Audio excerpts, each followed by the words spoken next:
In many ways, a visit to the local YMCA looks just like it always has.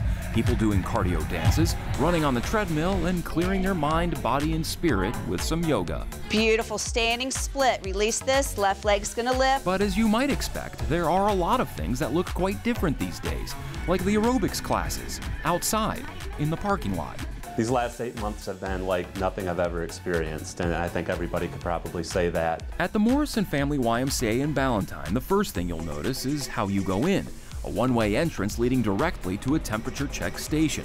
Hand sanitizing stations are here and just about everywhere. Notices are on closed equipment, and reminder signs for face mask requirements and social distancing are posted. And everyone using weight machines gets their own bottle of disinfectant spray. People are so thankful to be back inside and having an opportunity to kind of have somewhat of a sense of normalcy, that they have been so respectful and so willing to do whatever it takes to make sure that they can still come back in here. Before COVID hit, the YMCA of Greater Charlotte comprised of 19 locations, employing 4,500 people with some 30,000 members. Well, back in March, obviously things drastically changed. You know, I think in the beginning we were hopeful that we could take some precautionary measures and then it would all get better very quickly, but that's evidently not the case, and so we're trying to prepare ourselves kind of for the long haul of constant change. As we've navigated through this, it's been pretty painful because we've seen a significant drop of over half of our membership. Every single staff person has had a pay cut, and we've had about 30% reduction in our full-time team. So what was an employee base of about 4,500 pre-COVID is now between 12 and 1,300.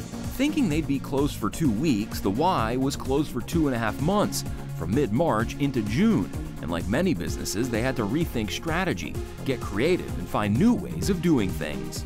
We pretty much right away just started brainstorming how we're going to make the situation the best as possible for all of our members. What we've said from the very beginning, we knew quickly that we were going to look different on the other side of this, and we do. The YMCA is going to be a different organization, and that's not all bad. I think there's great opportunity that also exists for us as we serve the community. It started when schools first closed, with an anonymous donation to meet child care needs of essential workers at Novant and Atrium Health.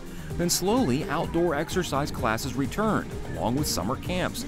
In early September, the next step, when North Carolina Governor Roy Cooper eased Phase 2 COVID restrictions, allowing gyms to reopen indoors at 30% capacity.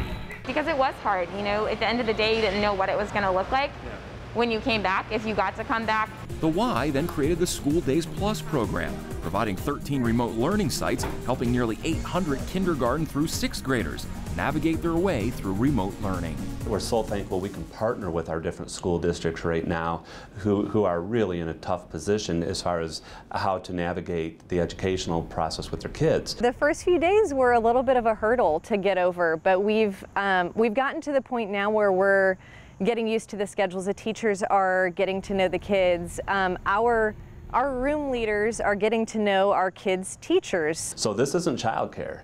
This is part of an academic day. So you go into the YMCA's, you're not going to hear a lot of yelling and screaming and playing of the kids. They're in school, and so this is a real academic experience. At Morrison, 100 kids are in the program, but they attend 26 different schools, thereby creating all sorts of challenges. Navigating the logistics of making sure every child's needs are met when it comes to their education is a very unique challenge we haven't been faced with before. Despite the layoffs and membership reductions, the Y has been fortunate to land a few major grants to help support programs like School Days Plus, including 2 big contributions from the City of Charlotte.